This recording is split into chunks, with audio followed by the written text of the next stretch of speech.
Hello అండి, welcome back to our channel. ఈరోజు మన కిచెన్లో ముల్లంగితో పరాటా ఎలా చేసుకోవాలో చూపిస్తున్నాను. ముల్లంగితో ఎప్పుడు చేసుకునే కర్రీ సాంబార్ కాకుండా ఒక్కసారి ఇలా పరాటా ట్రై చేయండి, చాలా టేస్టీగా ఉంటుంది. ముందుగా పరాటా కోసం గోధుమ పిండి తడిపి పెట్టుకుంటున్నాను. ఒక కప్పు గోధుమ పిండి తీసుకొని అందులోకి ఒక అర టీ స్పూన్ దాకా ఉప్పు, అలాగే కొద్దిగా ఆయిల్ వేసి మొత్తం ఒకసారి బాగా కలుపుకోవాలి. కలుపుకున్న తర్వాత కొద్దిగా నీళ్లు పోసుకుంటూ మనం చపాతీకి ఎలాగైతే గోధుమ పిండి తడుపుకుంటామో అలాగే తడుపుకోవాలి. మరీ గట్టిగా తడుపుకోకండి, కాస్త సాఫ్ట్గా ఉంటుంది. మనం పరాటాస్ చేసుకునేటప్పుడు మనకి పరాటాలు బాగా సాఫ్ట్గా మనకి రోల్ చేసుకోవడానికి వస్తుంది. ఇలా మొత్తం బాగా తడుపుకున్న తర్వాత కొద్దిగా ఆయిల్ అప్లై చేసుకునేసి మూత పెట్టి కొద్దిసేపు రెస్ట్ ఇవ్వాలి. అంతలోపు మనము పరాటాస్లోకి స్టఫింగ్ ప్రిపేర్ చేసుకుందాం. ఇక్కడ ఒక 2 దాకా ముల్లంగి తీసుకుని శుభ్రంగా వాష్ చేసి పైన చెక్కు తీసి ఇలా తురుముకుంటున్నాను. మరీ సన్నని హోల్స్ కాకుండా మరీ పెద్ద హోల్స్ కాకుండా కాస్త మీడియం సైజ్ హోల్స్ నుంచి తురుముకోవాలి. ఇలా మొత్తం తురిమేసుకున్న తర్వాత మనకి నార్మల్గా ముల్లంగిలో కాస్త నీటి శాతం ఎక్కువగా ఉంటుంది కదండి. ఇలాగే పరాటా చేసుకుంటే మనకి అస్సలు పరాటాలు చేసుకోవడానికి రావు. అందుకని ఇందులో ఉన్న నీటిని ఇలా పిండేసుకోవాలి. ఇలా చేతితో బాగా నొక్కుతూ స్క్వీజ్ చేసేసుకోవాలి. మీరు కావాలంటే కాటన్ క్లాత్లో పెట్టైనా ఎక్స్ట్రా నీటిని అంతా కూడా పిండేసుకోవచ్చు. ఇలాగే మొత్తం ముల్లంగినంతా కూడా నీరంతా పిండేసుకునేసి తీసుకుంటున్నాను.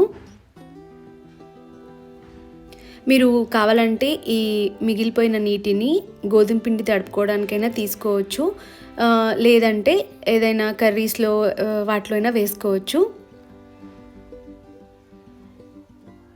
ఇలా తురిమి ఎక్స్ట్రా వాటర్ అంతా తీసేసుకున్న ముల్లంగిలోకి కొద్దిగా మసాలా ప్రిపేర్ చేసుకోవాలి. దానికోసం అర టీ స్పూన్ ధనియాలు, అర టీ స్పూన్ జీలకర్ర తీసుకొని ఇలా బాగా మెత్తగా పొడిలాగా చేసుకోవాలి. మనకి పరాటాస్లోకి ఇలా పొడిలాగా చేసి తీసుకున్న ధనియాల పొడి, జీలకర్ర చాలా మంచి టేస్ట్ యాడ్ చేస్తుందండి. మీరు ఒకసారి ట్రై చేసి చూడండి. తర్వాత ఇందులోకి సన్నగా తరిగి పెట్టుకున్న పచ్చిమిర్చి, అలాగే కొత్తిమీరను కూడా వేసుకోవాలి. అలాగే ఒక చిన్న ముక్క అల్లం ఇలా తురిమి తీసుకుంటున్నాను.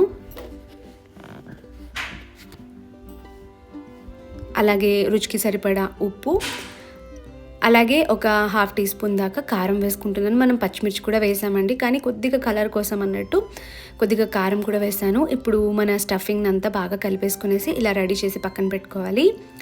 ముందుగానే తడిపి పెట్టుకున్న గోధుమ పిండిలో నుంచి ఇలా కొద్దిగా చేతులకి ఆయిల్ అప్లై చేసుకునేసి మీకు కావాల్సిన సైజ్కి అనుగుణంగా కొద్దిగా గోధుమ పిండిని తీసుకునేసి ఇలా చిన్న కప్పులాగా చేసుకోవాలి. ఇలా కప్పులాగా చేసుకున్న తర్వాత మధ్యలో మన స్టఫింగ్ని పెట్టి క్లోజ్ చేసుకోవాలి.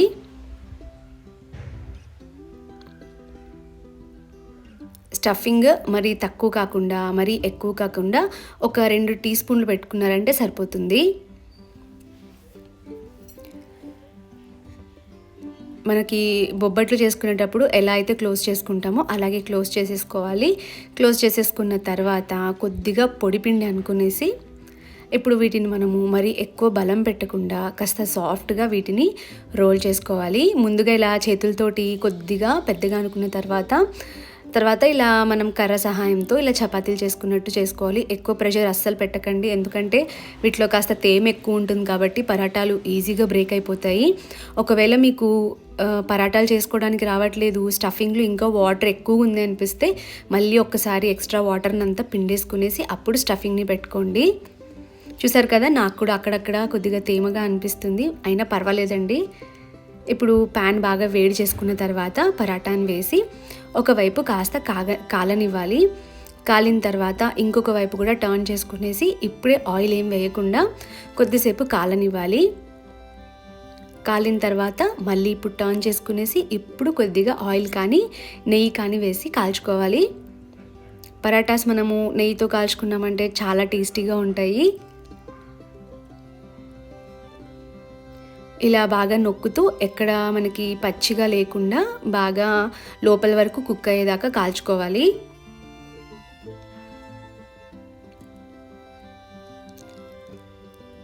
ఇక్కడ అంచుల వైపు కూడా బాగా నొక్కుతూ కాల్చుకోవాలి. అంతేనండి, మన సింపుల్ ములి పరాటా తయారైపోయింది. మనం ఇందులోకి ఏం కర్రీస్ చేసుకోవాల్సిన అవసరం లేదండి. కర్రీతో పాటు తిన్నట్టయితే ఇంకా హెవీగా అనిపిస్తుంది. ఇలా సింపుల్గా కర్డ్లోకి కొద్దిగా చాట్ మసాలా, కొద్దిగా కారం పొడి వేసుకునేసి తిన్నారంటే సూపర్ టేస్టీగా ఉంటుందండి. ఇందులో మనము ఆల్మోస్ట్ అన్ని మసాలాలు వేసుకున్నాము. పచ్చిమిర్చి, కొత్తిమీర, అల్లం, అలాగే ధనియాలు, జీలకర్ర అన్నీ వేసాం కాబట్టి మనకి ఎక్కడ కూడా ప్లెయిన్గా తిన్నట్టు అనిపించదండి. చాలా టేస్టీగా ఉంటుంది. ఒక్కసారి ట్రై చేసి చూడండి. అలాగే నచ్చినట్టయితే లైక్ చేసి ఛానల్ని సబ్స్క్రైబ్ చేసుకోండి. మరిన్ని ఇంట్రెస్టింగ్ రెసిపీస్ కోసం మన ఛానల్ని సబ్స్క్రైబ్ చేసుకోండి. Thanks for watching.